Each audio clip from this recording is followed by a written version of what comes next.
The United States is supposed to lead the free world, not follow it. He's been timid and passive more than I would like. The president should be speaking out much more clearly on behalf of the Iranian people.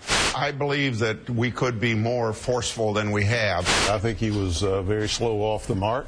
I'd like to see the president be stronger than he has been. We should lead. And I also think he should point out that this is not just an Iranian issue. This is an American issue. This is an American issue, says Arizona Senator John McCain. And it is true that this is an American issue to the extent that Iran is where Republicans appear to be working out their issues with each other. On one side, as we just saw there, we've got Senator John McCain, his best friend forever, Senator Lindsey Graham, Senator Chuck Grassley, and also that guy from Law and Order.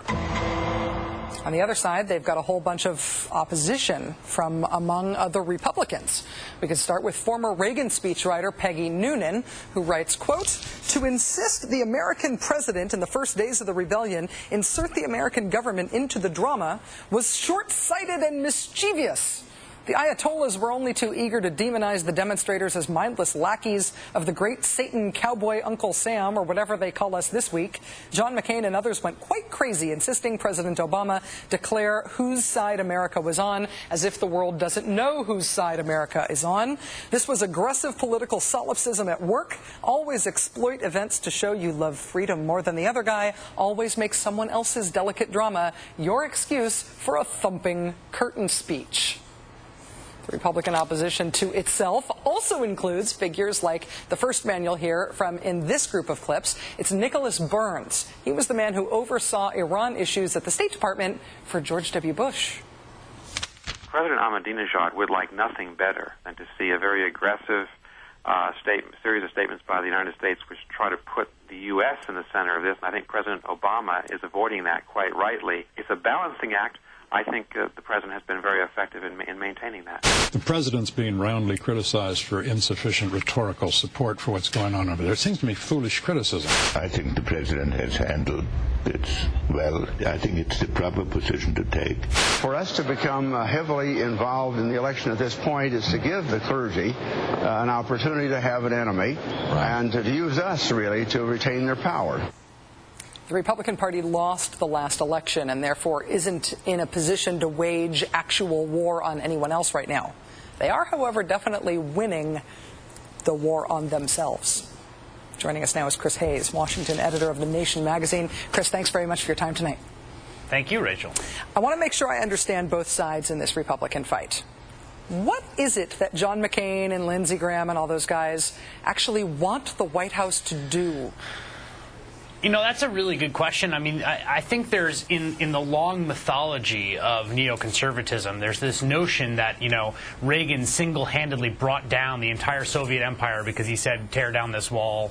And that somehow if you're, like, really willful and chest-thumping, that the world will sort of bend to your will. So I imagine they want, you know, sterner rhetoric. They want some kind of escalation. Lord hopes that they don't want some kind of military action, although you never know, because people have been advocating all sorts of crazy things vis-a-vis Iran for a long time, so I don't know. I've just found myself thinking, if they got what they wanted, if they got like pure bellicosity from the president, would they think that the Iranian people would then take to the streets in protest of their government? They're sort of doing that already on their own, and it seems like it shouldn't be totally immaterial that the opposition in Iran isn't actually asking for America to wade into this. Yeah, it's a really good point. I mean, if you look at Shirin Ebadi, who was the Nobel Prize, Peace Prize winner, was a human rights lawyer, she said she thought Obama's comments were appropriate. She thought it was important that the U.S. not insert itself too fully. Akbar Ganji, who's another dissident, a human rights activist inside Iran, said the same thing in interviews. So, I mean, that's really where you want to be taking your clues from, at a moral solidaritaristic level, from the actual people working inside the system. And there's just a tremendous pathological narcissism on behalf of people like McCain and Graham, that everything revolves around the U.S. and revolves around our own kind of preening moral self-satisfaction, and it's really destructive. I mean, if the president were doing what they wanted him to do, we would see things get worse in Iran, worse for the dissidents and protesters, and it's very hard to excuse. I think it's one thing to understand the impact or the potential impact of what they're asking for on the situation in Iran. It's another thing to understand what the Republican Party is now and whether there is a credible alternative to Barack Obama's foreign policy vision in Washington right now, coming from the right, if not the left. And on the right, well, Steve Bannon at Washington Monthly put it this way, and I thought this was smart. He said, we're not dealing with a dynamic that pits the left versus the right or Dems against Republicans. Rather, this is a situation featuring neocons versus everyone else. Do you think that's right? Do you think this is sort of a resurgence of neocon ideology?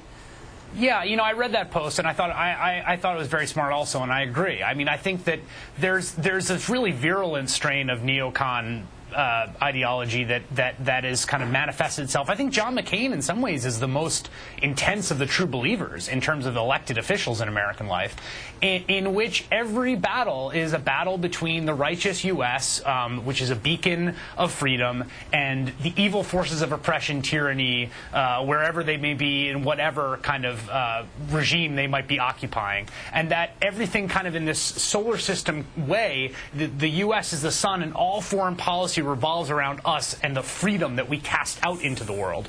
And that's exactly the worldview that you're seeing represented in the comments that are being made by people like John McCain.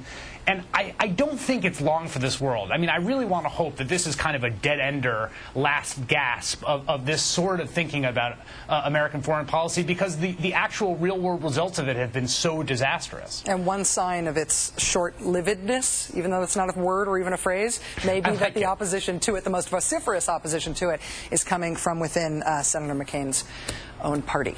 Chris Hayes, Washington editor of The Nation magazine. It's always great to have you on the show, Chris. Thanks for your time. It's always my pleasure, Rachel. Coming up,